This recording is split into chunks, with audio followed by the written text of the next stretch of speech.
বীৰ লাচিত সেনাৰ দাবী তাইক জেললৈ পঠিয়াব লাগিব, আৰু যদি জেললৈ নপঠিয়ায় কাইলৈ দুলীয়াজানত ভয়ংকৰ পৰিৱেশ পৰিস্থিতিৰ উদ্ভৱ হ'ব। তাৰ কাৰণে অসম চৰকাৰ জগৰীয়া, ডিব্ৰুগড় আৰক্ষী প্ৰশাসন জগৰীয়া, কিন্তু এইটো একদম স্পষ্ট কথা কৈ দিয়া হৈছে। আৰু আজি আপোনালোকৰ মাধ্যমেৰে প্ৰত্যেক খিলঞ্জীয়া অসমীয়াক কাইলৈ দুলীয়াজান আহিবলৈ আহ্বান জনাইছোঁ। সকলো কাইলৈ দুলীয়াজান আহক।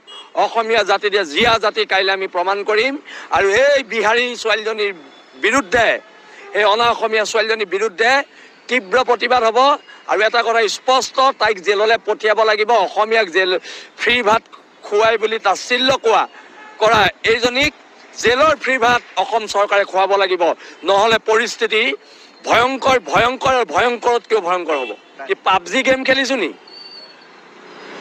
কোনোবাই হেৰিত ক্ষমা খুজিব ছ'চিয়েল মিডিয়াত, আমাৰ ল'ৰা জেলত সোমোৱাই তাই ছ'চিয়েল মিডিয়াত ক্ষমা খুজিব। পাবজি গেম খেলা হোৱা নাই,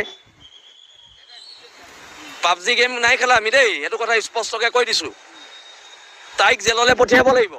আমাৰ এটা ল'ৰা জেলত সোমাই আছেতো, তাইকো জেলত ভৰাব লাগিব, স্পষ্ট কথা। ক্ষমা খুজিলে নহয়, মই কৈছোঁ ন পাবজি গেম খেলিছোঁ নি? অসমীয়া মানুহক কোনোবাই পিছদিনা ছ'চিয়েল মিডিয়াত ক্ষমা খুজিব। আৰু এটা কথা স্পষ্ট দেই, এইবিলাক নাটকবাজি ছ'চিয়েল মিডিয়াই সমাজ নচলায়, সমাজ ছ'চিয়েল মিডিয়াই নচলায়। তাই কিবা ভুল কৰিছে, আমাৰ ল'ৰা জেলত আছে, খিলঞ্জীয়া ল'ৰা এটা জেলত আছে, তাই জেলত সোমাব লাগিব, কথা ইমানেই। তাৰ ওপৰত আৰু বেলেগ কথা নাই।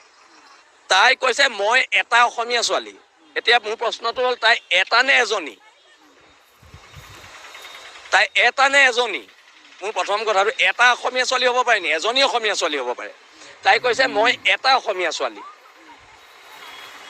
আৰু সেইকাৰণে প্ৰয়োজনত তাই যদি মাজৰো হয় মই নাজানো, তাৰ ওপৰত এটা হেৰি হ'ব লাগে। তাই এটা বুলি কৈছে, মই এটা অসমীয়া